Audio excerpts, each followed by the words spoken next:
For this project, I will be installing a dash cam in a newly acquired Toyota 4Runner.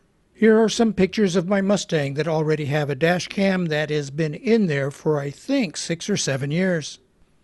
There are many makes of dash cams out there, and I highly recommend you get one.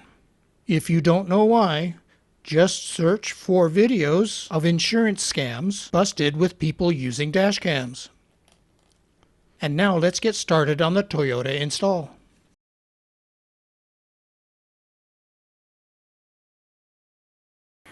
This video will be the installation of the Rexing V1P 4K dashcam. Now, how many of you, other than me, hate these unboxing videos that are out there, that all they show is people taking components out of the box? What a waste of time that is.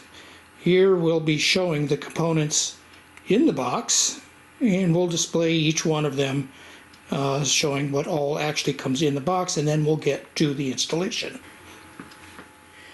Okay, now let's get a look at what comes in the box.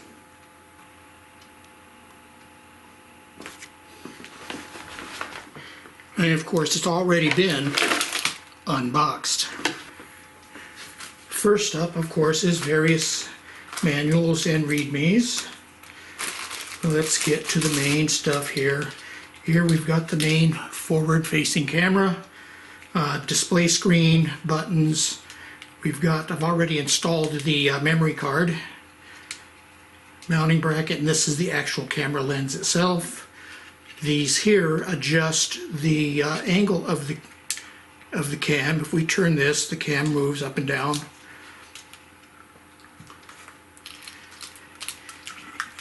And here we have the rear camera. We'll see more of that during installation. Connectors to plug it into the camera itself. On this kit, it came with the Smart Hardwire kit. That is this cable here, allowing you to connect it to the fuse box of your vehicle instead of the power outlet. This is the case the memory card came in. It has an adapter for hooking up to your computer or other device for reading the memory card. This here is a mounting bracket, which once attached to your windshield, it's attached to your windshield here. The camera just slips in and goes into place. It's attached to your windshield with a two-sided adhesive tape. A tool to use for helping to route the wires through the panels. I've seen other reviews on these guys. These are wire control clips. I've seen other reviews to these that they don't like them and they used something else. We'll find out later if that's true. So there's our camera. Components come in box. One component that's missing is an electrostatic, what they called an electrostatic, now I don't remember what it was called. Looking at the start kit here, they called it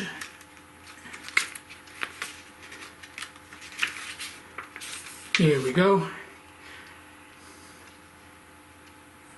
An electrostatic sticker that goes on the windshield that then this on the mounting bracket goes to. Nowhere in their instruction did they state what exactly the purpose is of that electrostatic sticker, but it's already up in the car, so like I say, I'm going to follow their instructions and we'll see what happens. An addendum to what comes in the box, what I found that I didn't show before is the power adapter for the camera that plugs into the power outlet. A note to Rexing, if you guys ever watch this video, why don't you add a USB power source in the back of this? So now it's a dual purpose. Not only it powers the camera, but I can plug a USB device into this for charging my phone or whatever else. Because I'm absolutely certain, let's see if it's labeled. Output DC, it's labeled. Output DC is 5 volts at 2 amps, which is more than enough power to use it as a charging adapter. You're missing out on some marketing. Now the first issue I encountered. This is the smart hardwire kit that goes down and mounts to the fuse box in your car. Let's get this sorted out. This black cable here. It looks like the cable gremlins have come in and tangled everything up once again. I'm going to catch one of those guys once and kick him in the shins. Constantly tangling up cables. Here we go. Black cable is the one that goes up and attaches to the camera. This cable here, this is going to be a 5 volt adapter is what this is, although it's, I don't know if it's labeled as such. Input 12 to 30 volts, output 5 volts at 2.5 amps. So yes, this is a 5 volt adapter for the camera, and this is what connects to your fuse box. Let's zoom in a little closer.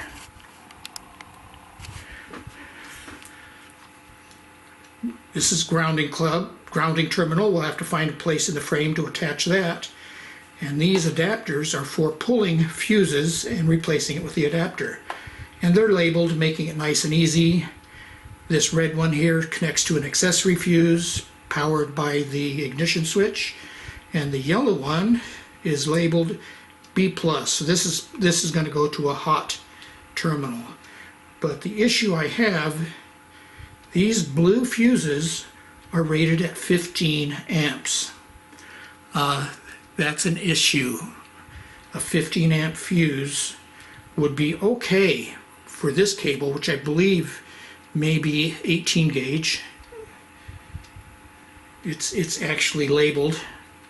See if I can read it. I need my magnifying glasses to read this. And that's either 16 or 18 gauge, probably 18 gauge. But the cable it hooks into, this is either 20 or 22 gauge. They're not labeled. 15 amps is too high of a current to put through that size wire.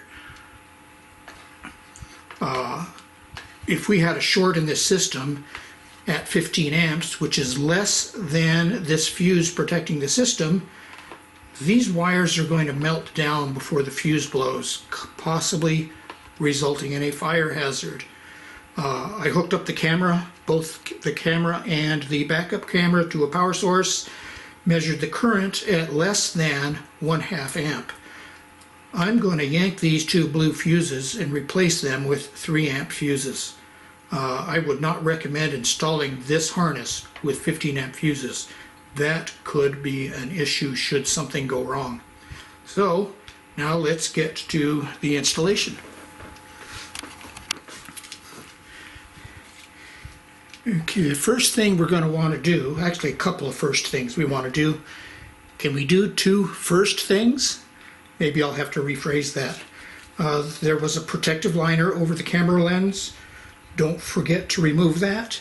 The first one of these I installed about 4 or 5 years ago. The video quality was horrible, and I was about to leave negative feedback until I found that protective covering.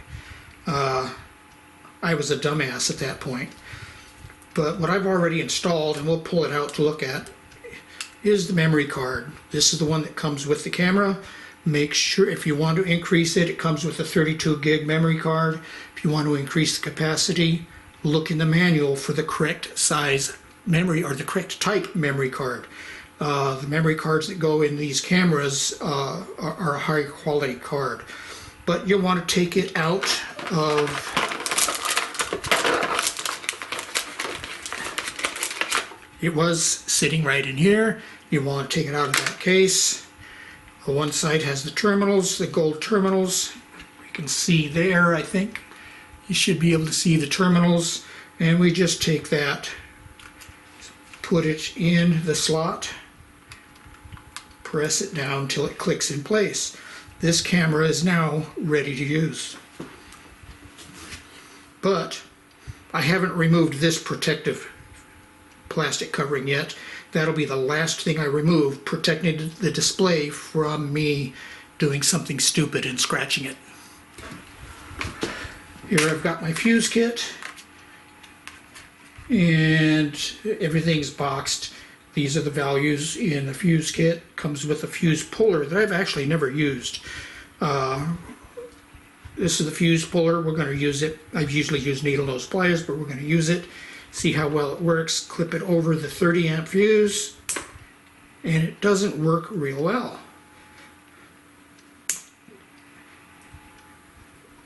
Try the other side. Nope. So the fuse puller that comes in the kit is a piece of crap.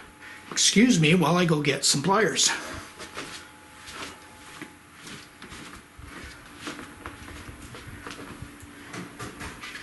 Alright, now that I have my pliers, we can go ahead and yank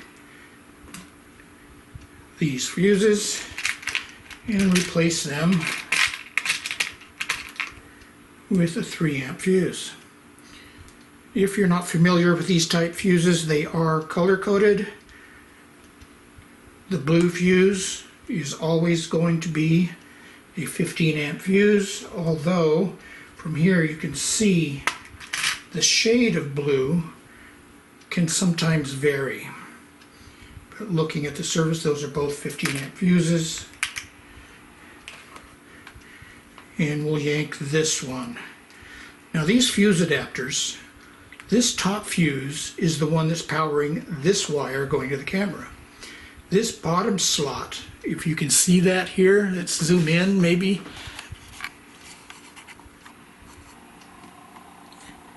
No!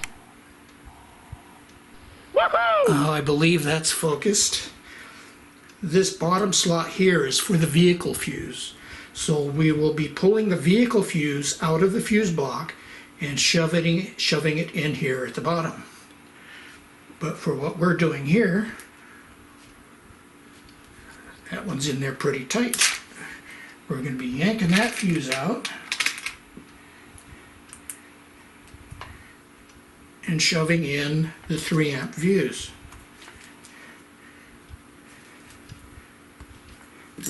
Just like that. An important thing to know that these fuses, or any fuse, any circuit protection device like this, is not here to protect the device. The fuse is here to protect the wiring in case the device fails and shorts out. So it's very important that the fuse being used is properly rated for the cable that is being fused, not the device. So now we're ready to go to the vehicle and get some work done. This installation is going to be into a 2021 4Runner. We come around into the passenger compartment. We will find the fuse box right here. And there is our fuse box. Next thing I'm going to have to do is identify the accessory fuses and a power fuse. And looking at the fuse block map here, we see one marked ACC, and right to the next to it is one called power. We're going to get our voltmeter out and confirm those are what they say they are. This is going to be a little bit difficult to do, keeping everything in the camera, but there's the fuse block.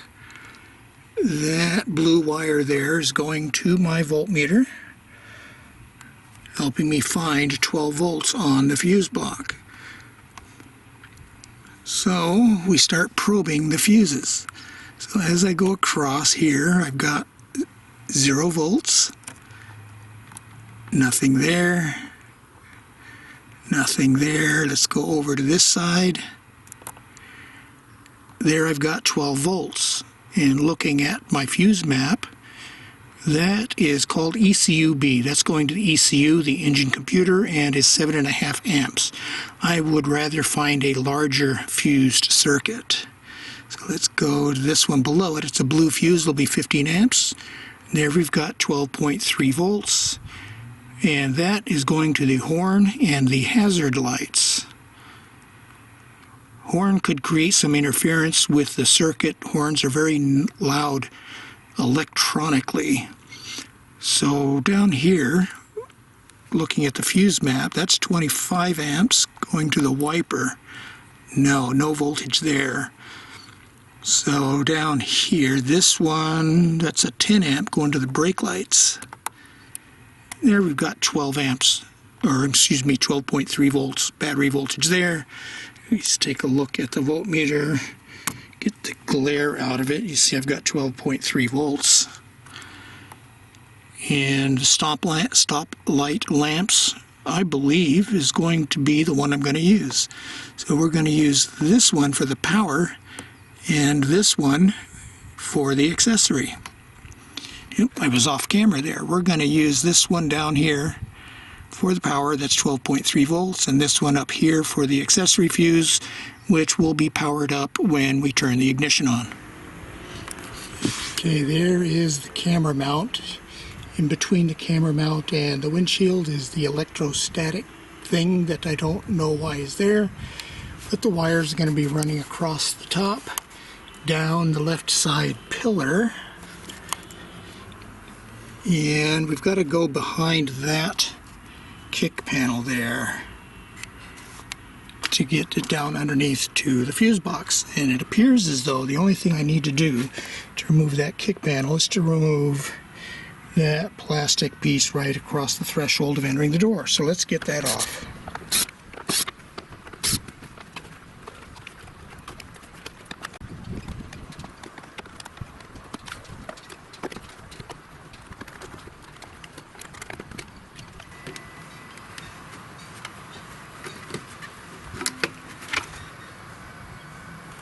Oh, this is interesting.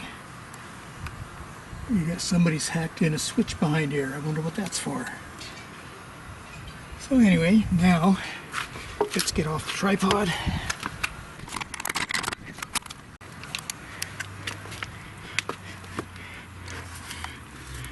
Now we have access to bring the wires down the left side pillar, down underneath, and loop it up underneath here to get to the fuse box right inside there. Okay, now we've got the camera mounted. We've got to stuff the cable up underneath here, going down the door pillar. Can't see myself on the camera here. Coming down the door pillar as I described before. So now we're going to switch sides of the car so we can see what's going on.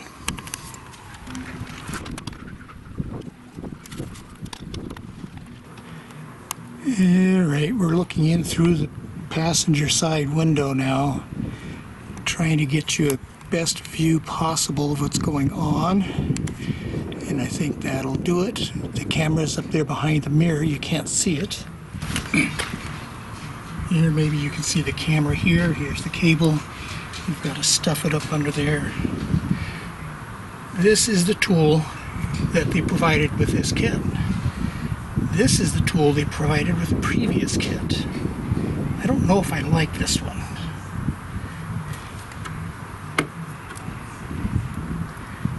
I kind of like this one. It allows me to get under and pry that up. So let's get the cable stuffed up here behind the camera. You can see, just pull it up, stuff underneath there.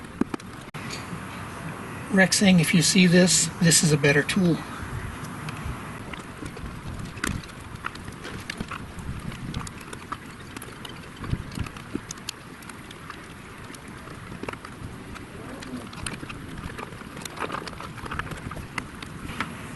So now our cable's hidden behind the headliner, down the left pillar. And let's show you what I did coming around. Here you can see the wire coming out from behind the pillar, and we're just going to route it down, stuffing it in there behind the dash, coming out the bottom.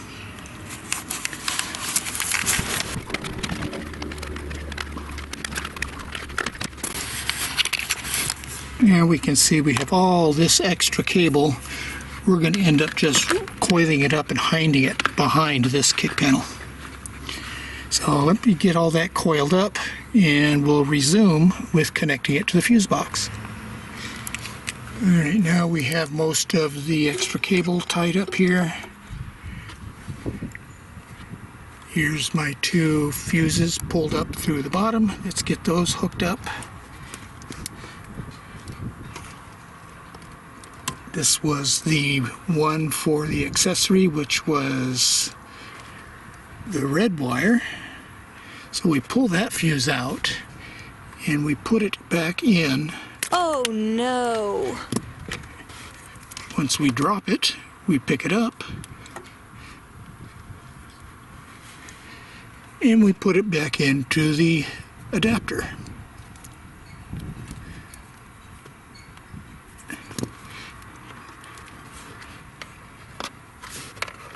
And this just goes right back into place. So there's one of them. This was the other one I decided to use.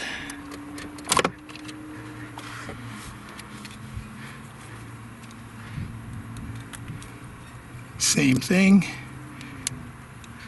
Into the adapter.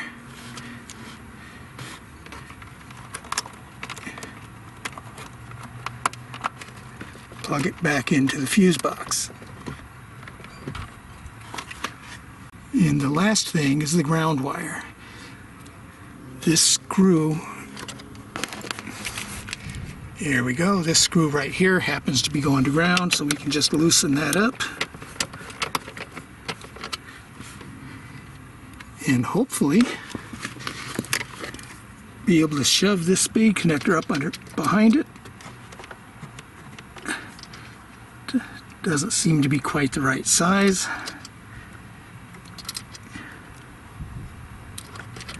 There we go. Oh, I just heard the camera power up. I don't know if you guys heard that.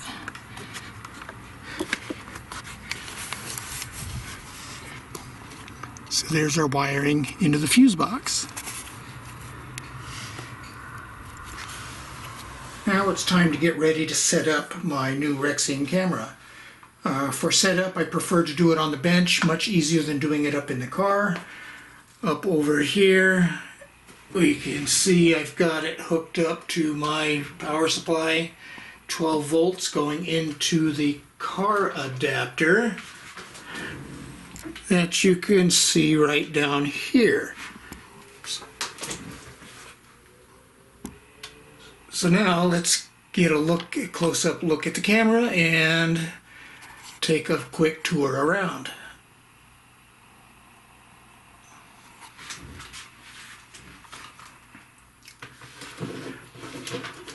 Over here on this end, this is the left side of the camera. We've got the SD card here, and just showing you without my fat fingers in the way. You push in the SD card and it pops out. It comes with a 32 gig SD card. I'm going to be replacing that with a much larger one when I get a chance. A power button to turn it on and off, a reset button. Don't know what that's for. They don't cover that in their manual. I'm going to assume that's in case you totally screw up the settings, you can reset it to factory. And this is the menu button. You got one of these dials on each side, and you can see this is pointing the direction the camera is pointing. So once it's in the car, you can rotate these to point the camera where you want it to be pointed. All depends on how it gets mounted in the car. Here on the other side, over here, we've got the power button. That's where the power connector goes in. A GPS logger to get the optional GPS, and this is the plug for the rear camera. Across the front, this is the mode button. We'll go over what all these things do later. This is the record button. Down here is the OK or confirm button. Then that's for the microphone. And this last button on the right is for toggling screens. These buttons are also used to navigate the menus up, down, and answering yes or no or making settings. So let's get it powered up.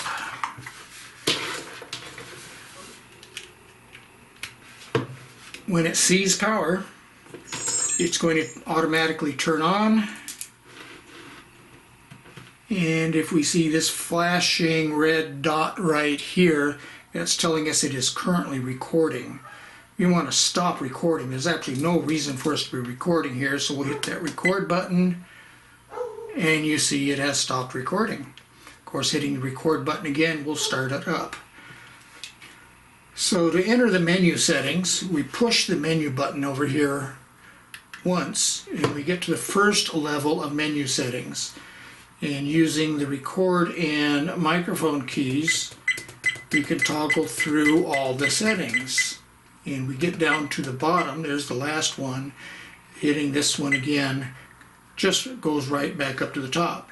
Hitting the menu button goes back to normal.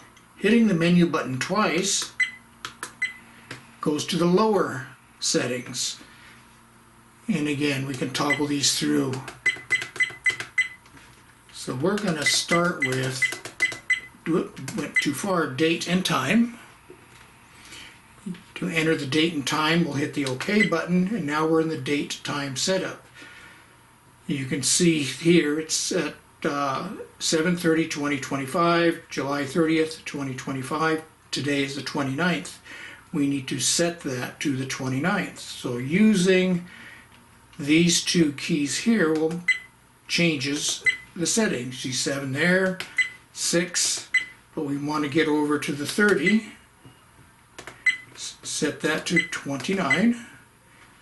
And if you'll excuse me a second, I need to go find out what time it is. Okay, the time is 6:42. That would be 18. Oop, going the wrong way. 18:42. And I'm assuming that's seconds, and I'm not going to really care about seconds.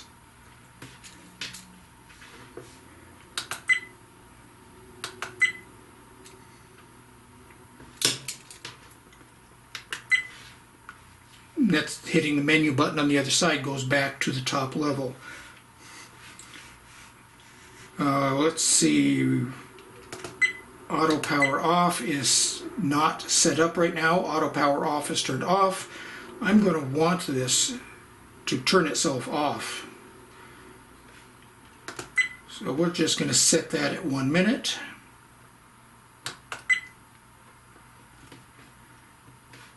Beep sound, we're going to keep the beep sound. You can hear it beeping as I go through these. Assuming you're in the United States, you're going to want to set it up to 60 hertz. Outside the United States, many places are 50 hertz. This is the language, obviously setting the language. Whether or not you want daylight savings turns on depends on your region. Here, daylight savings is on. We're in California. I do not have the GPS speed unit, so I'm going to skip that. We need to set our time zone.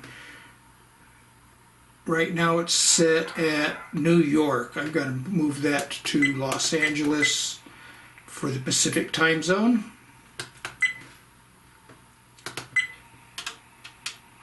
Screensaver. Right now the screensaver is off. I'm going to want the screen to turn off while I'm driving. And we're going to set mine to 15 seconds. So at power up, the screen will turn on. 15 seconds later, it'll turn off, but continue recording. Format. We're supposed to format the SD card. Right now it's saying all data will be deleted. Click again for OK.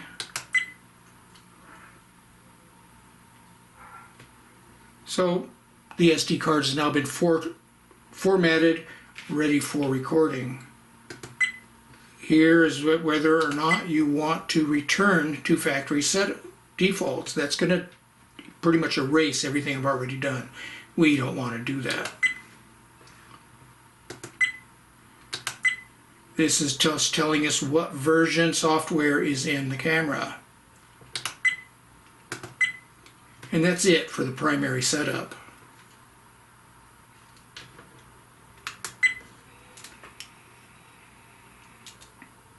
Oh, and there's it's recording again. We do not want it to be recording. Let's turn the recording off.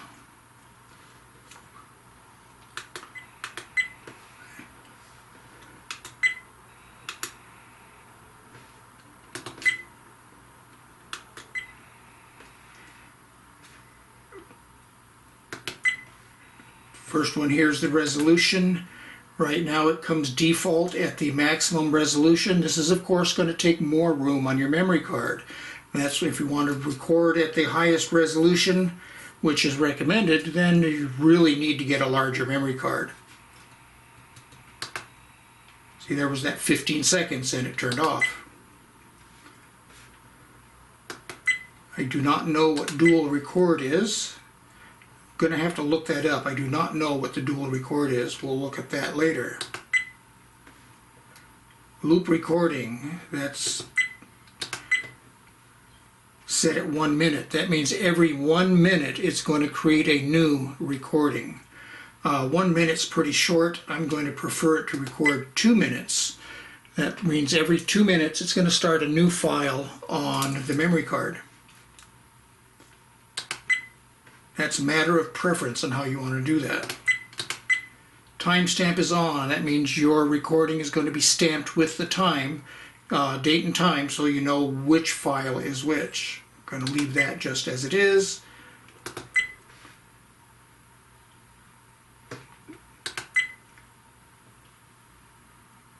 Plate number. I don't know what plate number is. Let's see. I'm going to have to look that one up. I'm curious about plate number. Well, Rexing, if you actually ever see this video, you really need to look at your manual. It does not state what plate number is for. I have no idea. This appears to be where you enter your license plate. I'm going to assume that it displays the license plate on your recording. Whether or not you want to do this or not, of course, if you publish your recordings to YouTube, Instagram, or any of the social media outlets, it will display your license plate. I'm not so certain that's a good idea. So we're going to turn that off. The exposure, don't know if that is the exposure for the screen, turning the screen brightness up or down, or if it's turning the brightness of the recording up and down. I'll have to experiment with that at a later time.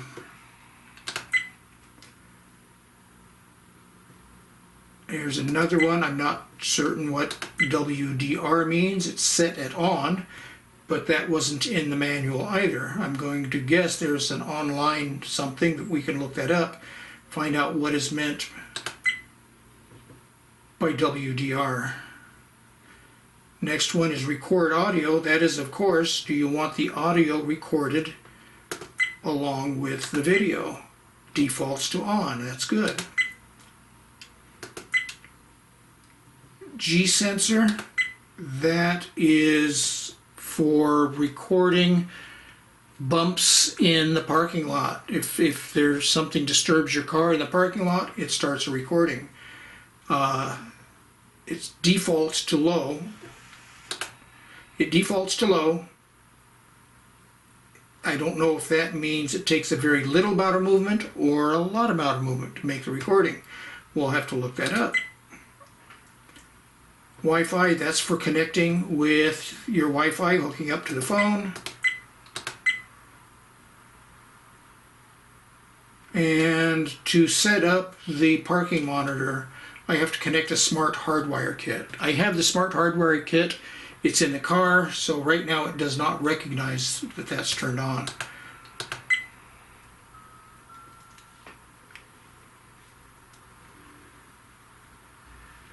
Right now it's turned off.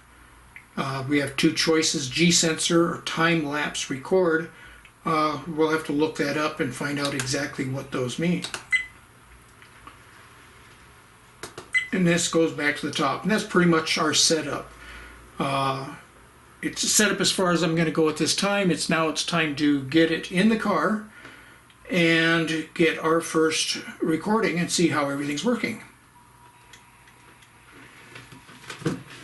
Now it's on. If you can see, it's on. 15 seconds elapsed. The screen turned off. But to turn it off, now I'm going to hold the power key down for a few seconds. And there it powers down. Now we're ready to put it back in the car and do some real testing. There's the front camera in place. Over here, this wire I've got dangling is going back to the rear camera. Now we're going to look at the solution for mounting the rear camera. So first, let's go back to the back of the 4Runner. I've got a stick holding up the back because I need to replace the gas struts.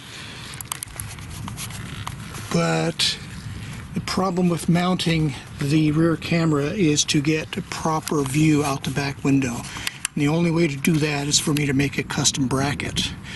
I've already looked underneath this panel, so we're going to have to make a bracket that bolts up underneath that panel. But now how do we remove that panel?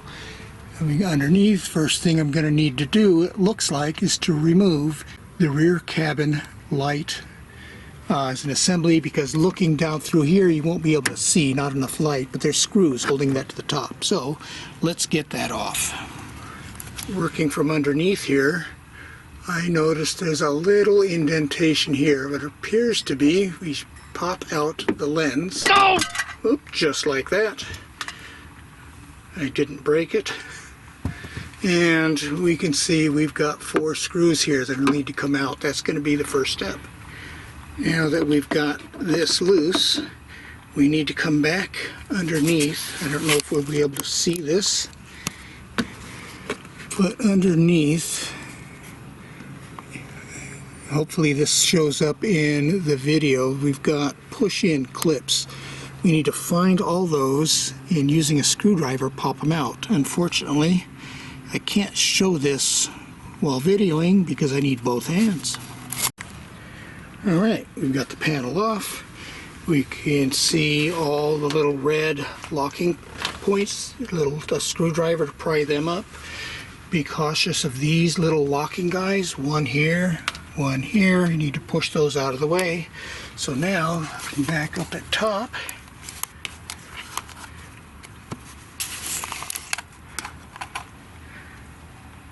Let's get the light to adjust. Here we go.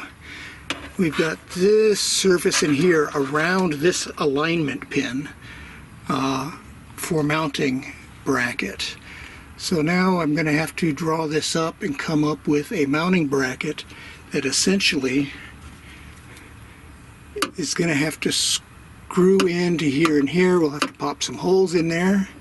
The mounting bracket will come down this out and then down, so we need to lower the camera maybe 1 inch, maybe a little bit more. So let's get started on a mounting bracket.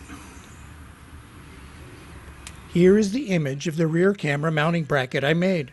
Up here in the corner is a link to the video where I developed the concept of the bracket, created a prototype on my 3D printer, and then finally resulting in this bracket. And now to continue with the installation.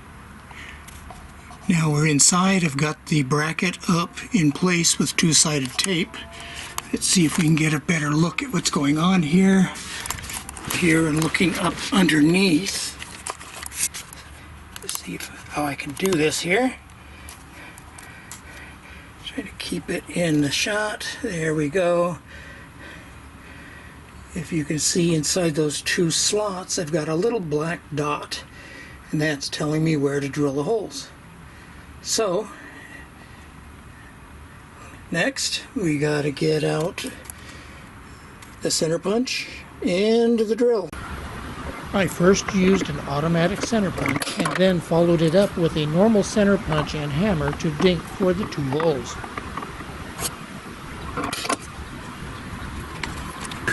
When drilling through panels, always make sure there's nothing on the other side of the panel. It is really frowned upon to end up drilling through an unseen wire harness.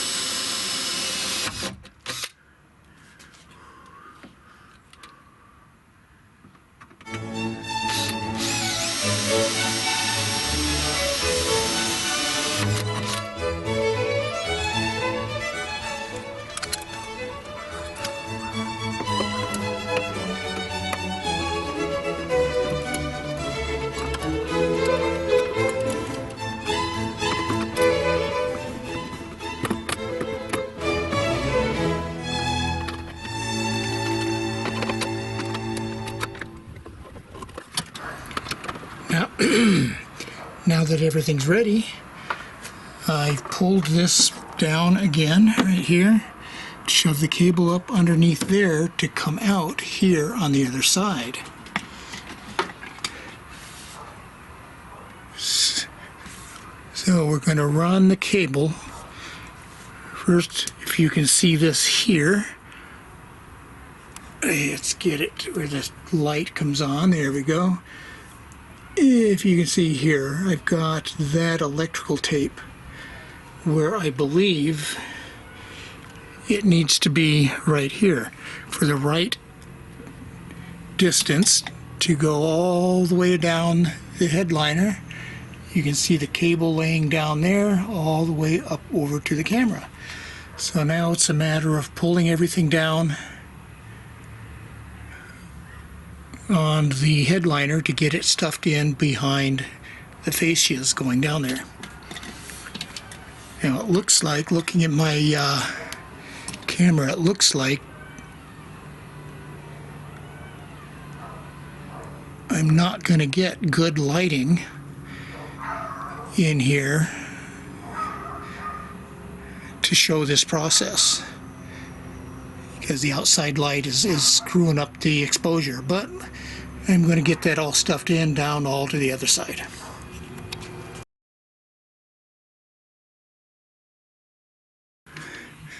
Alright, we're all done. Looking up here, you can see where I bundled up all my extra cable, stuffed in there. We're going to have to cut these zip ties up, then pop this back in place. And the cable's running all along inside the fascia. Let's get a little more light.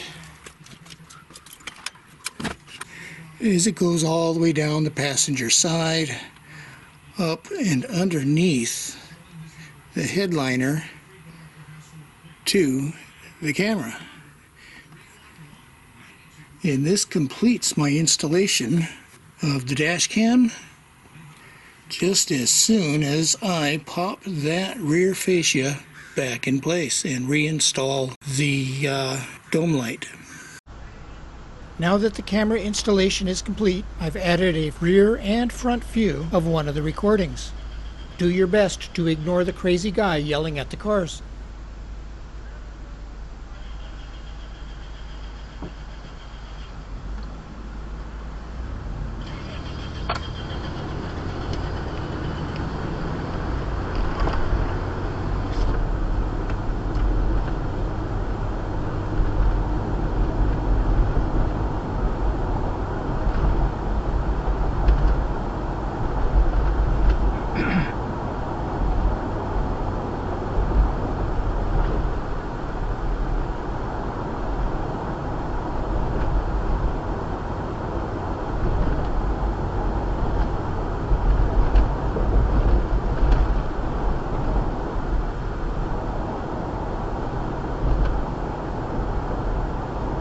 Be sure to subscribe to be notified of new uploads and hit that notification bell to be informed of future updates.